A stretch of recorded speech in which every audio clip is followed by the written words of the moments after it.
This video is brought to you by StoneAgeGamer.com, a fantastic site for retro games, systems, accessories, and more. Be sure to check out StoneAgeGamer.com. Skip it up and that up. So there was a report released by Deal News Market Research, and they ran a survey asking a whole bunch of things about gaming. But the big thing that they asked, and it's been spreading like wildfire there, is they surveyed a bunch of people, and they asked them, hey, the Xbox One is going to be connectless and going to be $399 in June. Will you be picking one up?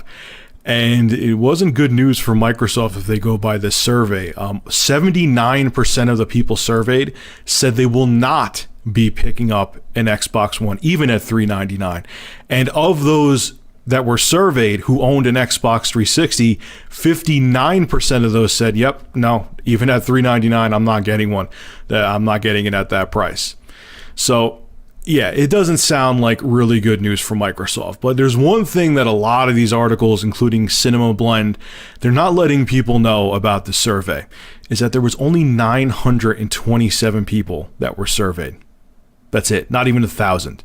So the grain of salt you have to take this with is like this. It's like smaller than like table salt. It's 927 people does not account for the millions upon millions of gamers and consumers out there. Now, I'm going to be the devil's advocate here, though. Why is this, though? Let's take this survey as Bible. Why are people still disinterested in the Xbox One? Well, there's the obvious reason that everyone's mentioning. The whole DRM thing they had in 2013 left a bad taste in people's mouths. How they changed with the Kinect, and they've been reversing all of their policies and doing a bunch of 180s since the Xbox One is released. I'm sure that has something to do with it.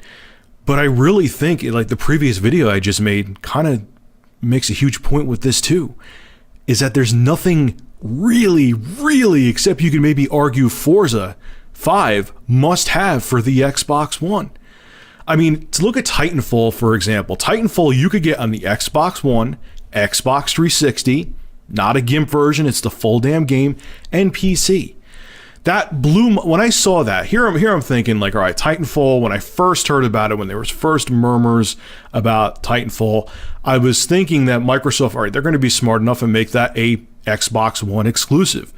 They have the money to make that happen. Even if they took a ginormous loss on Titanfall, whatever numbers EA was asking for and Respawn was asking for, Microsoft should have thrown that money at them. And if I was Phil Spencer, whoever was in charge at the time, actually it wouldn't have been Phil Spencer, of the Xbox division, I would have went to EA with spread ass cheeks and been like, guys, my ass is yours, pound away. Whatever I need to do to get Titanfall to be exclusive on the Xbox One, I need to do it. Because even if Microsoft took a ginormous loss, it is a good game. It's a pretty damn good game.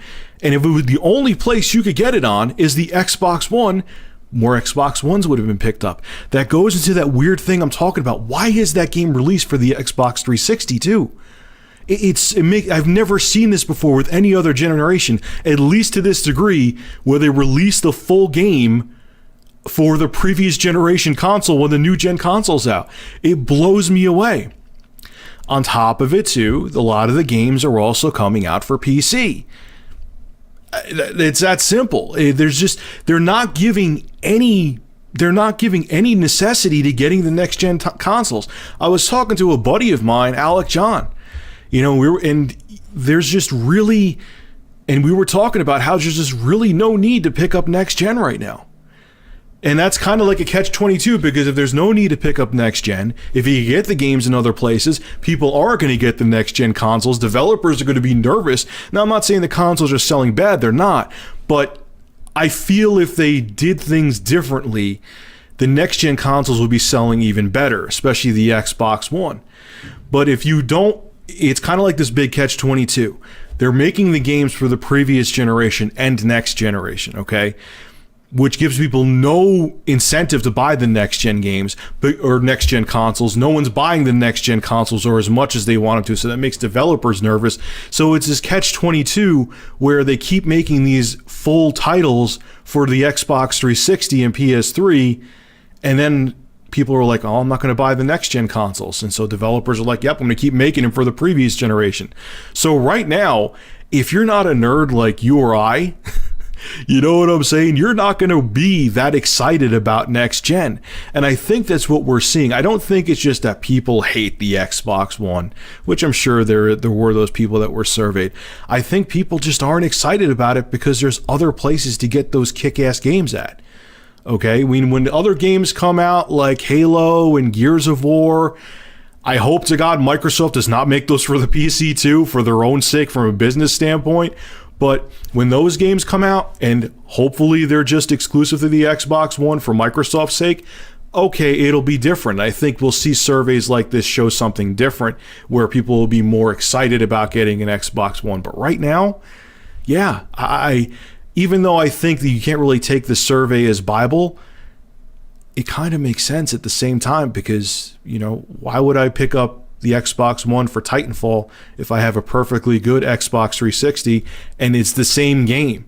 Titanfall on the Xbox 360, minus the graphics being uglier, is the same game.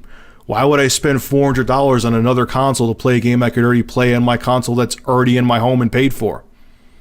That's what I really think what's being shown with this survey. So it'll be interesting to see like a year from now when there's more exclusives out, if they run these kind of surveys again to see what people say. It'll be interesting to see if people's tunes change or if they don't. If they don't at that point, then it would be a little bit more concerning. But all right, folks, this is Rich of Review Tech USA. Make sure to rate, comment, favorite, and subscribe. And as always, thank you for supporting my channel. Have a good one.